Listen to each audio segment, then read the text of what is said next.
আসসালামু আলাইকুম ওয়া রাহমাতুল্লাহি ওয়া বারাকাতুহু। আমরা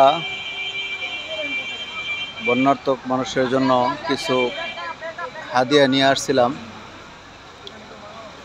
এটা হচ্ছে আপনার কুমিল্লা এলাকায়।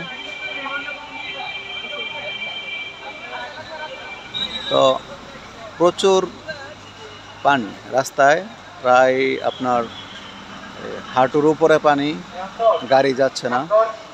ওখানে সেনাবাহিনী কাজ করতেছে নৌকা নিয়ে, এবং ট্রাক একের পর এক ট্রাক ঢুকছে। আমি এই মুহূর্তে এখানে দায়িত্বে আছি, যাতে করে এখানে কেউ বহিরাগতভাবে আক্রমণ না করে। তো একটা দুঃখের কথা হলো এই যে, সেটি হলো নৌকা ভাড়া তারা দ্বিগুণ চাচ্ছে। তাদেরকে আমরা সহযোগিতা করার জন্য এখানে আসলাম, অথচ তারাই আমাদেরকে সহযোগিতা করছে না। দেখুন মানুষ কীরকম হলে বিষয়টা খুব খারাপ লাগলো আমাদের। আমরা প্রায় 1 ঘন্টা যাবৎ এখানে বসে আছি। নৌকা ভাড়া করার জন্য আমাদের সাথী ভাইরা গেছেন, কিন্তু তারা দ্বিগুণ ভাড়া চাচ্ছে এবং তার থেকেও বেশি, যেটা কল্পনার বাহিরে। এখন অনেকেই এই মাল সামগ্রী তারা রেখে আসছেন, এখানে তারা রেখেই চলে গেছেন। তো সেগুলো বিভিন্নভাবে সিন্ডিকেট হয়ে, এই লুটপাট হয়ে বিভিন্ন জায়গায় মানুষ বিক্রিও করে দিতেছে দালালের মাধ্যমে।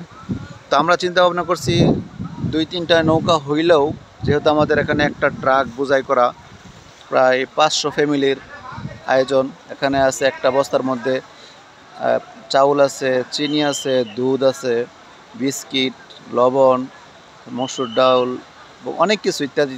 প্রায় একটা বস্তার মধ্যে প্রায় 25-30 কেজির কম হবে না। এখানে আমাদের 500 বস্তা আছে। তো এগুলো আমরা চাচ্ছি যে যাতে করে আমাদের ভাইদের হাতে আমরা পৌঁছে দিতে পারি। সেজন্য এখান থেকে আরও 6 কিলোমিটার দূরে, যে এখানে স্থানীয় ব্যক্তিরা, ভাইরা, তারা বলতেছেন যে আপনারা এখানে দিয়েন না, এখানে পর্যাপ্ত পরিমাণ দেওয়া হয়েছে।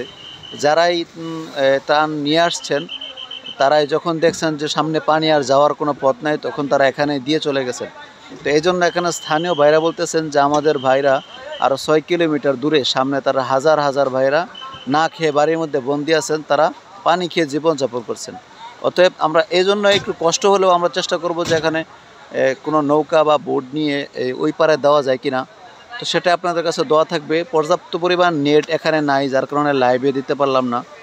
হয়তোবা ভিডিওটা পরে আপলোড করা হলেও সকলে দোয়া করবেন যেন আমরা এরকম হয়ে আর যেখানেই থেকে আপনারা দেখেন, আপনারা চেষ্টা করবেন যাতে করে এই যারা ঢাকা থেকে, দূর দূরান্ত থেকে এখানে সহযোগিতার জন্য আসছেন, হাদিয়া নিয়ে আসছেন, এগুলো যাতে আমরা সঠিকভাবে দিতে পারি, এদিকে খেয়াল রাখবেন। সকলে ভালো থাকবেন। আসসালামু আলাইকুম।